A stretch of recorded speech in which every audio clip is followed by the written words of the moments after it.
გურჯაანის მუნიციპალიტეტში მსოფლიო დონის საბრენდე ქარხანა გაიხსნა. პირველ ეტაპზე ინვესტიცია 20 მილიონი ევროა. საწარმო უახლესი ტექნოლოგიებით არის აღჭურვილი. ბაკურციხის ახალი ქარხანა თავისი სტრატეგიული მდებარეობიდან გამომდინარე რეგიონულ აგროინდუსტრიული ჰაბი გახდება. საწარმოში 100-მდე ადგილობრივი დასაქმდება. პროექტის მეორე ეტაპზე ქარხანაში დაიწყება ღვინის მუზეუმის მშენებლობა.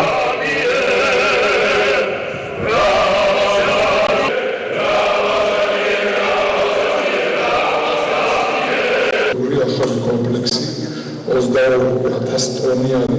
რა თქმა უნდა, ყველა ახალი საწარმო ძალიან მნიშვნელოვანია ჩვენი დარგისთვის, ვაზისა და ღვინისთვის, ქართული ვაზისა და ღვინისთვის და ფიქრობ, რომ მსგავსი ინვესტიციები კიდევ უფრო წინ წაიყვანს ქართულ მეღვინეობა-მევენახეობას, კიდევ უფრო გაუთქვავს სახელს და მნიშვნელოვანია ამ მხრივ როგორც ღვინის, ასევე სხვა ყურძნისეული წარმოშობის პირდიანი სასმელების, როგორიც არის ბრენდი, ჭაჭა, მათი ხარისხი, მაღალი ხარისხი და მათი წარმატება საერთაშორისო ბაზრებზე. ეს საწარმო არ არის უბრალოდ საწარმო. ეს კუთხე გამოირჩევა უხვი თეთრი ყურძნის მოსავლით.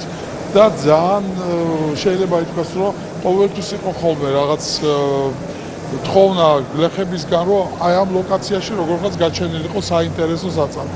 ჩვენ ეს მაგიტომ ავარჩიეთ ეს ადგილი, იმიტომ რომ არ არის მარტივი, შეიძლება გააკეთო ყვარელში, მაგრამ იქ ვერ მიიღო ის რაოდენობა ყურძენი, გესმით? ამ მხრივ ჩვენ აბსოლუტურად გავხსენით ის დიდი არეალი, სადაც შეგვიძლია რომ ბევრი ყურძენი გადაამუშავოს ამ საწარმო